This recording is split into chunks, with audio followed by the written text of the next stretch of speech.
An increase of arms deliveries to Ukraine is the major talking point that has raised hopes about a potential U-turn in Trump's policy.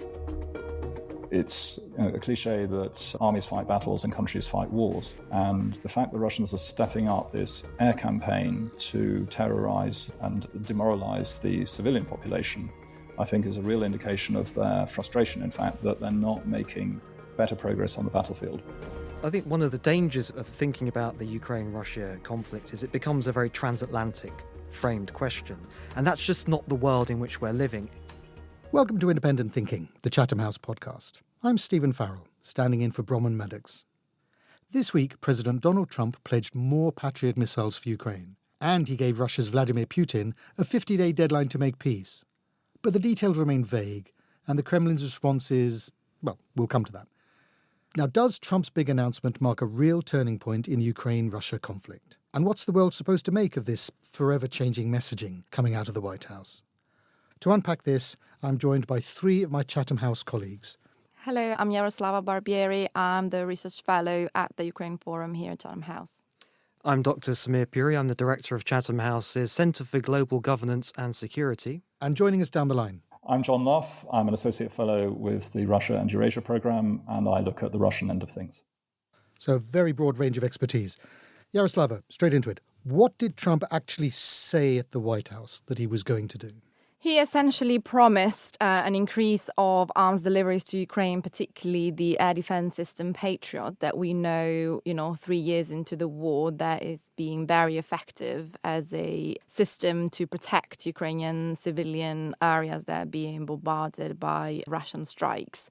And so this is the major talking point that has sort of raised hopes about a potential U-turn in Trump's policy towards Ukraine. The other point that he has raised is that if Putin does not agree to a ceasefire in the next 50-day window, he will hit with 100% tariffs, and that would affect the existing trading partners that Russia has. And in a way, that would be a roundabout way to reduce revenues for Russia to continue sustain the war effort. So on the one hand, these two promises seems to indicate a potential change of heart. So far, we've seen Trump sticking to a position that had a preferential treatment towards Russia rather than and putting pressure on Ukraine. However, just as much as it's important to talk about what Trump has said, it's also important to remind ourselves of what Trump has not said. So, yeah, he did say that he's disappointed with Putin, but in no way he has unambiguously condemned the full-scale invasion. He has not talked about the future status of the occupied territory. So in Ukraine, people still take with a pinch of skepticism these points. And no change of heart from Trump on paying for the stuff himself. Exactly. So the key important here is that NATO, non-US NATO members would be footing the bill. John, what does Russia think Trump said? Well, the Russians were expecting something, I think, much worse, much stronger from Trump. And if you look at what the pro-war community is saying on Telegram and elsewhere, they see this as an opportunity, an invitation, in fact, to continue the fight and possibly to try to defeat Ukraine during this window. So I think they sense that there's no strong wind blowing against them from Washington, that Trump has acceded to European wishes to keep Ukraine fighting, to keep supporting Ukraine. By some measures, he's been maybe somehow emotionally affected by the impact of this extended air campaign by Putin on Ukraine. We saw that at the NATO summit. But it's not, I think, in their view, in the view of the Russians, led to any really substantial change. So they're going to use this opportunity, and we can see that the air campaign is continuing. They're continuing to increase their efforts to break through on the front in various places. They're quite extended across the front now. And they're no doubt going to see how far they can get. And they don't take very seriously this threat of further sanctions or tariffs, because I think they can see very clearly that Trump is unwilling to take on China in some sort of major way. He doesn't want to have a significant spike in the oil price, therefore trying to curtail Russia's oil exports to the Asian markets would be problematic. And equally, there's no possibility really of collapsing the oil price, which would be the one way, I think, of really affecting Russia's state finances and the ability to continue fighting this war. How does Trump's zigzagging in tone play internationally? How damaging is such inconsistency to US credibility?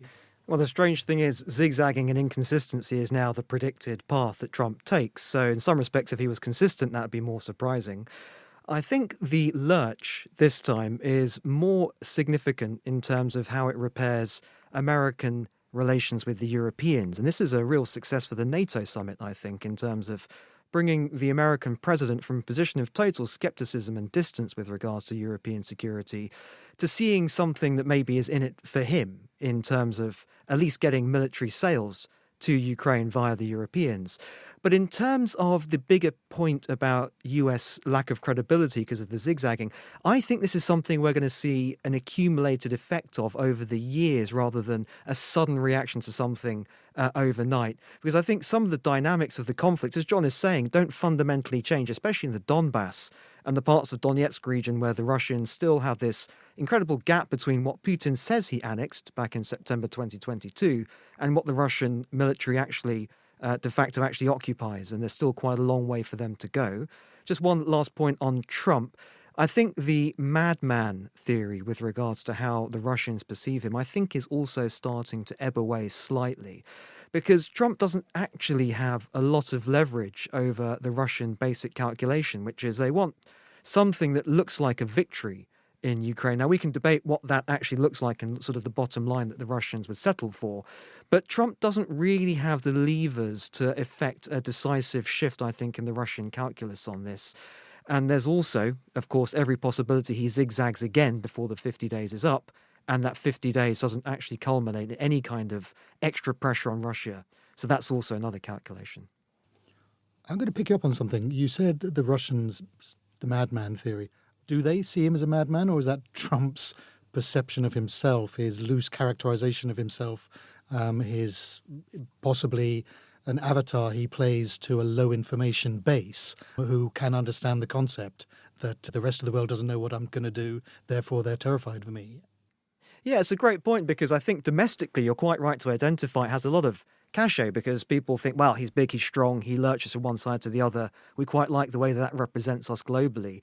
But the problem is once you've used that a couple of times, third time, fourth time, in different scenarios, including tariffs, including China, including Russia as well, then it loses its potency because we know Trump is conflict averse, and that's not necessarily a bad thing. He doesn't want America to be directly embroiled in draining long conflicts. The idea that Trump would commit US troops to a ground war in any part of the world, Middle East, Europe, is pretty nil. So we sort of understand the territory he won't stray into. I would simply say, though, that the madman theory in this case is probably more for domestic consumption, as you're describing, and I don't think it will affect the Russian calculus. Jaroslava. There's also a point that I think we should never underestimate when it comes to Trump. I mean, this potential change of heart, I don't think it's so much a change of heart in terms of openly condemning the impunity of Russian strikes on Ukrainian civilians. It's more about retaliations for the perceived ingratitude to Trump's efforts so far to try and end the conflict. So this aspect of Trump's ego, I think, should not be underestimated. And we've seen it also at the NATO summit, this attempt to sort of ingratiate Trump. We're definitely going to come back to that later. I want to ask you, cutting through all the ego and the hot air, what weapon systems does Ukraine actually need? Well, I think that, the key takeaway for this is that this is a war that combines both elements of 21st century warfare. So we've seen widely in media coverage that drones are really driving the nature of this war and will be shaping the future of warfare.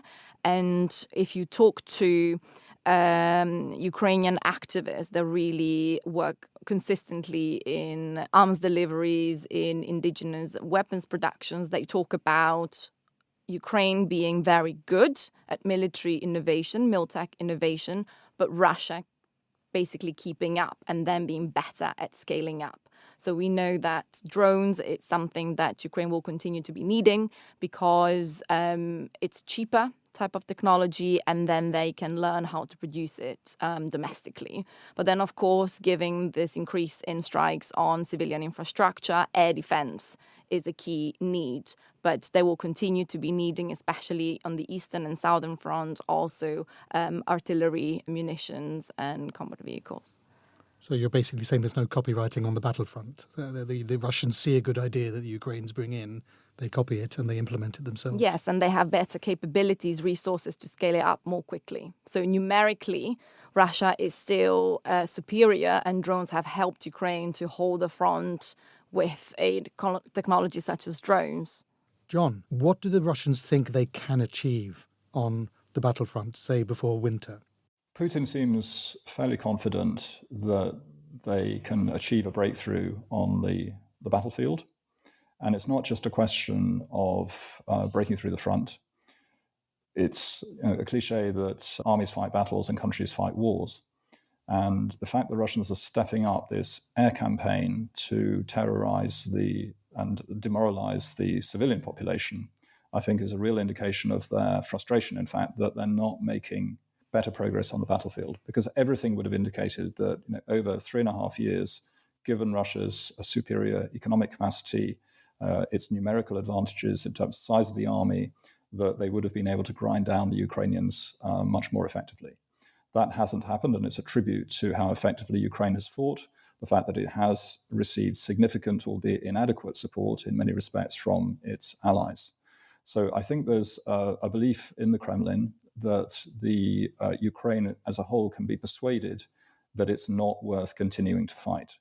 And if you consider, obviously, the position of the United States and President Trump's ambivalent, I think now, sort of support for Ukraine, the fact that many European countries don't really have a stomach for the long fight, then we are in this situation where Putin thinks that he's got time.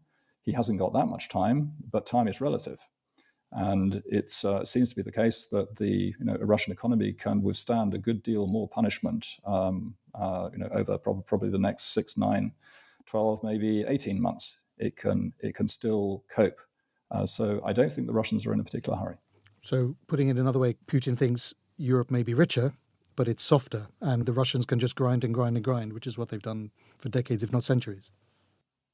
Yes, that's clearly the case, that the Russians think they have a stronger stomach for this sort of thing, and that Europe, during the post-Cold War phase, just lost the will, and it didn't invest significantly in military power. Instead, it built up its social welfare systems, that sort of thing. Our societies are just not prepared for this.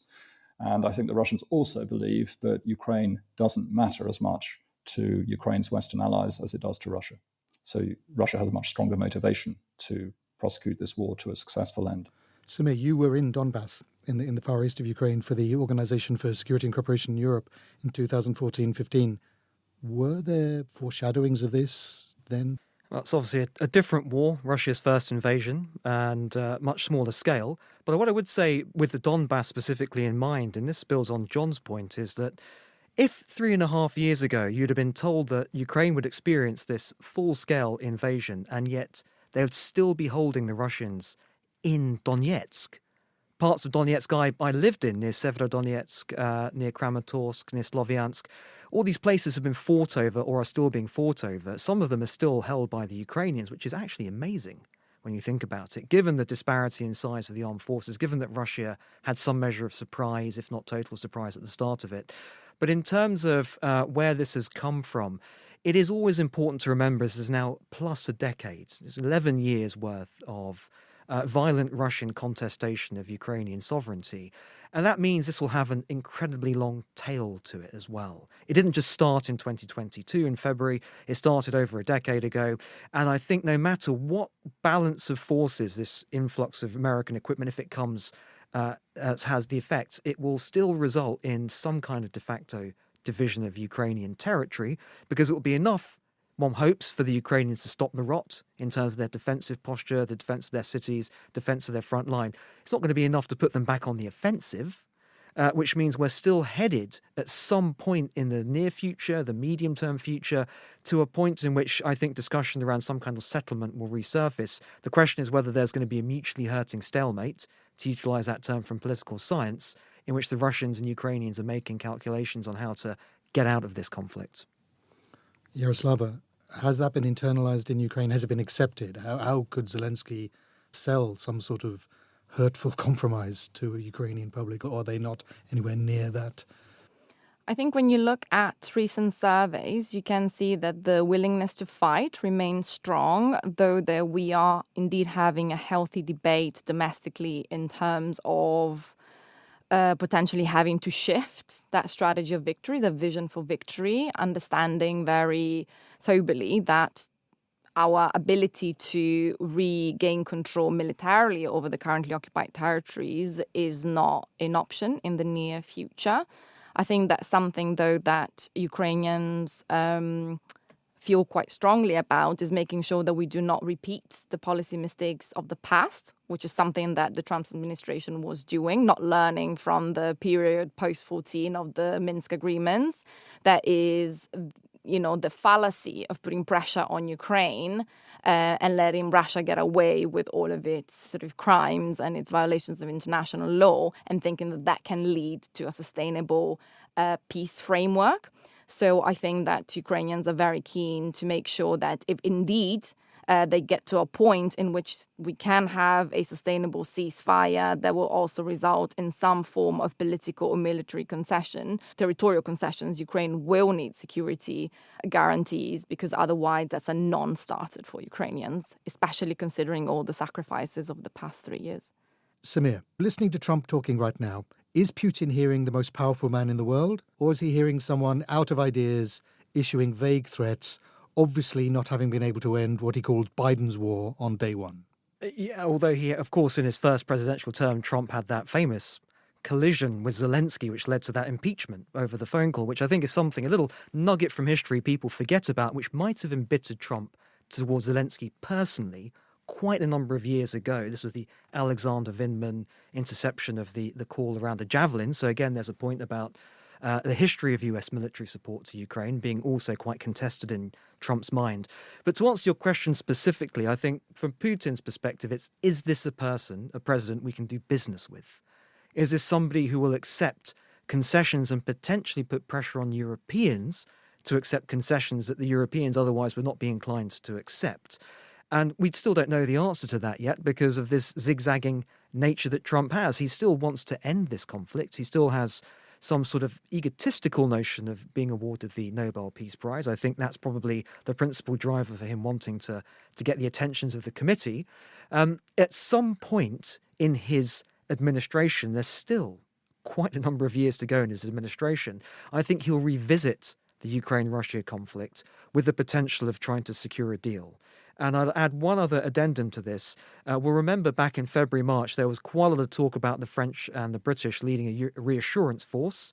That's, of course, been parked. But once your planning for that sort of deployment has been conducted, and that does require a lot of planning organisation, I think people's minds have been pushed into a space in which this conflict could cease its hot phase where there's no fighting. There's still obviously a grievance. There's still a non-resolved grievance. There's a de facto partition line that needs, as Jaroslava is saying, some sort of security guarantee that might actually involve European armed forces. I don't think all of this is gone from the medium-term agenda. It's gone from the short-term agenda, but I think that's where Trump's deal-making potential might resurface.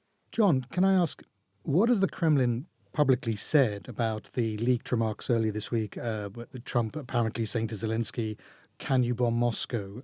Can you reach it? Which Trump has publicly wrote back on. What has been the response to that? Well, so far they've said very little about it other than that they are analysing Trump's recent statements. And obviously I think that one is included, or at least things that he's said that have been quoted in the media. And I think the only clear signal I've picked up has been from Peskov, the Kremlin spokesman, who said that these sort of things are not new. We've encountered them before. Very often they've been fakes. So we'll just have to see. So they're obviously trying to play this down. Trump has, of course, since then wrote back. And I think that they just don't want to make much of this at the moment. I mean, at the end of the day, they want to preserve this relationship with Trump. They sense that he genuinely wants to improve US-Russia relations. And of course, the big problem here is Ukraine and the fact that there is significant support still in Congress, in the US Congress, for Ukraine. This Lindsey Graham bill that has collected 85 signatures, the one calling for 500% tariffs on countries buying Russian oil and gas and other things. I mean, clearly it's never going to work out that way. But it is something I think that is restricting Trump's room for maneuver, and the Russians understand this well. So for the moment, I think they are probably quite grateful for the fact that he seems to have given them an extension. They're not worried about those sanctions that could come down the road, and they're just going to see how far they can get, in the belief that Trump, at the end of the day, doesn't want to get into a serious confrontation with Russia. At the same time, I would add, though, just going back to our earlier conversation, the Russians were surprised by Trump's decision to bomb Iran. And I think that plays to the fact that they've always thought that he's unpredictable, and they find him, no doubt, very hard to read. So what might he do in a situation where he gets perhaps seriously frustrated with Putin over Ukraine? And what is it that the European allies might bring to his table and ask him for? And I think it's significant that the new German administration apparently played a big role in persuading Trump that the way to deal with the current situation was just to get the Europeans to buy weaponry for Ukraine. So it's going to be interesting to see how the Europeans play this next stage, because they clearly have some influence over this administration. And Samir, the rest of the world looking on. I mean, there are serious global players out there watching what's going on here, watching what's going on in Iran. I'm struck by the huge difference in body language that I've seen in 3 recent Trump White House appearances. It's all there on the White House YouTube channel. You can see every second of it. First of all, obviously, we all saw the bullying of Zelensky in the Oval Office. Scarcely a few months later, he's pivoted to chiding Putin, but disappointed, but not done with Putin. And then between those, almost complete deference to Israeli Prime Minister Benjamin Netanyahu, who turns up, and Trump was actually, in these words, handing questions about Mideast policy off to Netanyahu, saying, well, you have the greatest man in the world here to answer that. What is a Chinese leader, or what are global South leaders looking at this inconsistency of behaviour, all visible on TV cameras? What are they thinking? How do we play this person? It's a really important point to widen our perspective, because I think one of the dangers of thinking about the Ukraine-Russia conflict is it becomes a very transatlantic framed question. And that's just not the world in which we're living. Any kind of post-war phase will require the Chinese, potentially the Indians, to be a continual guarantor of the Russian economy, just as the Europeans might be the guarantors of the Ukrainian economy. So there is a bigger global piece. I think there's an incredible consistency in many global South policy positions with regards to this conflict, is there should be a direct negotiation between Russia and Ukraine, and the conflict should be brought to an end. And thinking about South Africa, India, Brazil, Indonesia, all countries, some of which don't have a great deal of direct stake in this. But I'd say, having spent the last 5 years before coming to work here at Chatham House outside of the West, based in Southeast Asia, it's not so much one country in particular, but I say there's a general sense that this war is a catastrophic failure for European security, and the narratives that are very prevalent in Europe that this is singularly the cause of Russian imperial malevolence is not necessarily bought into. It's not only because of Russian propaganda, but I think it's because of this question of NATO enlargement, which is neuralgic for Westerners, because they attribute none of the causality of this war to that line of thinking. It's more what this will look like afterwards. And it's interesting that the question of Ukraine joining NATO is a non sequitur for the Trump administration.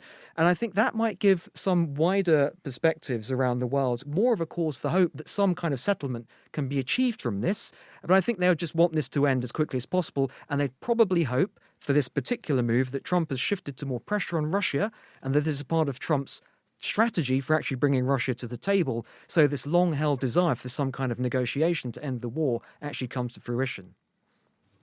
Right. And Jaroslava, within Ukraine, what is the mood on the street now? Does it feel like they've been forgotten by the world? As they feel that, the spotlight has moved back onto us now with Trump's moment in the White House, but could move off again very soon? I mean, people are still dying. Just tell us a bit about the mood. I think in Ukraine, the mood is still that we're going to fight, even, with stick and stones, if that's what it takes. For us, it's a existential fight. So this fundamental sentiment has not changed.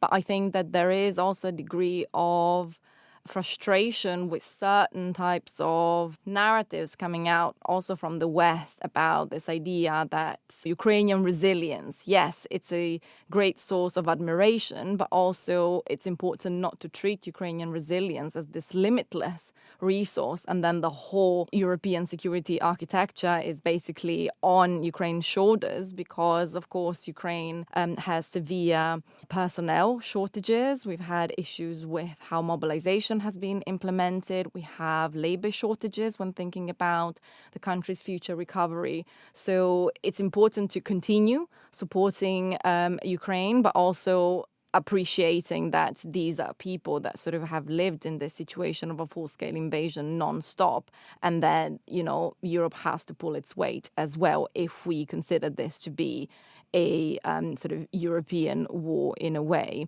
Just briefly going back to Samir's point, you also, Stephen, asked about China. I think a recent interesting development as well is that usually we've heard fairly neutral statements coming from China, but recently the Chinese foreign minister has said that China cannot afford for Russia to lose the war because that would entail the US having to shift its focus on China. And then also a few days ago, we also heard the foreign minister saying that it would vow to increase support to Russia. So I completely agree with Samir in the sense that you need to expand your perspective on analyzing the Ukraine-Russia war beyond the transatlantic framework. And Samir, let's put this to you. Trump wants other NATO members to step up. Is there any sign they will do so? There's every sign because of the unprecedented defence budget increases, the commitment at the Hague NATO summit. The thing is, they will take time to take effect.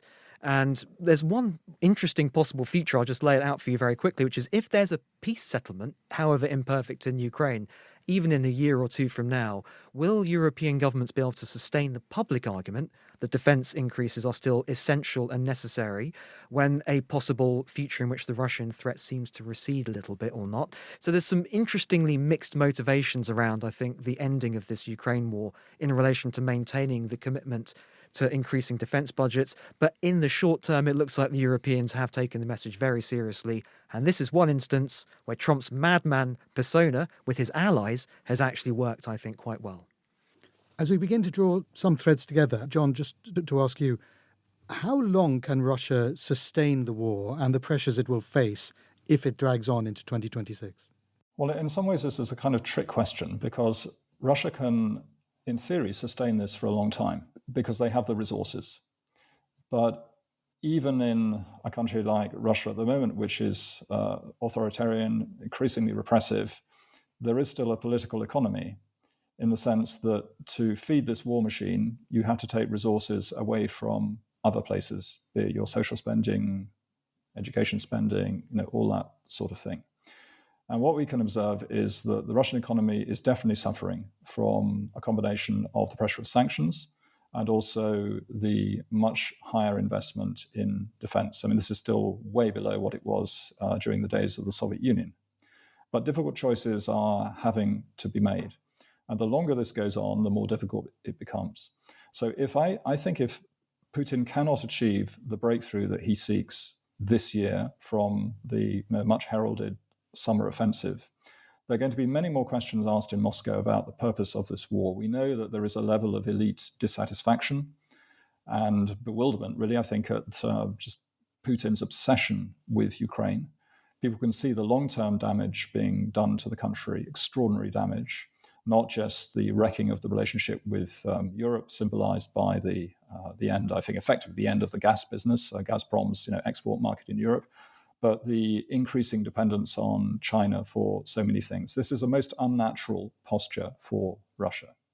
So I think the country can carry on for a good while yet, and the assumption I think, in the mind of Putin, those close to him, is that Russia can do this for longer than Ukraine and its allies. So in some ways, this is just an artificial question. I'm going to finish by asking Samir a very broad question, and that is, at Chatham House's London conference a month ago, there was a speaker from Africa who said, I hear all this talk about spending on the military. Everybody seems to be applauding it. I think it's a great thing. Where do you think these weapons are going to end up? Where do you think these drones are going to end up? They're going to end up in smaller conflict zones around the world. They're going to end up in non-state militias getting hold of these things. The vast amounts of billions that you're pouring into arms in Europe and so is going to end up wrecking large other parts of the world. We've seen this before. Do you think that's a fair point? To some extent, I think because Ukraine will have an enormous need and appetite for rearming itself whenever this conflict comes to a pause, they will obviously need to keep a lot of their weapons. Now, the one thing we don't know is the extent to which Ukrainian society will be traumatized and damaged, and corruption, which has been a problem that's plagued different aspects of the Ukrainian state over the years, then may come into play in which some of these weapons find their ways out of Europe. But it's not quite the same as Afghanistan or somewhere like that because, the poorest borders are all, more or less within Europe. So I wouldn't necessarily think there's a direct risk of weapons proliferation from the conflict. But one just very last point, I think John makes a really important point. It's a really critical question. How long will this go on for? I would say within Russia, there is also the Eurasianist argument, which actually prefers Russia to be more aligned with the rising economies of Asia. And that is exactly the argument we miss if we're transatlantically focused, that Putin thinks that he's moving in harmony with the structural changes in the global economy that will actually see the G7 hold a progressively smaller share of the global economy in decades to come. I think we should remember that fact in addition to the fact that Russia does have a European heritage, which is now somewhat severed by this conflict. We're heading into the summer, and not necessarily for beach reading, but this is a war that's gone on for a while. I'm going to ask you all, starting with Jaroslava, what should people be looking at? What news sources should they be following at? What should they be reading to keep abreast of this conflict? Who's still covering it properly? Well, of course, Chatham House. I think you cannot avoid reading Chatham House. And the Institute for the Study of War has been a very reliable source for day-to-day military developments, but also broader political analysis. I would say that then it sort of depends if you're following particular authors. So I would like to highlight these two sources because 3 years on, they've been completely reliable. I agree with all the things you mentioned. Institute for Study of War is very good. It's very, very pro-Ukrainian. I think it's good to balance that. There's on X, the German journalist Julian Ropke, who has a pretty good set of deep dives onto minor territorial changes in the Donbass and Donetsk in particular, that if you're interested in the fate of that campaign are potentially very helpful. John? Well, I think you have to look at a wide array of sources, and I tend to read both, Russian and Ukrainian media, and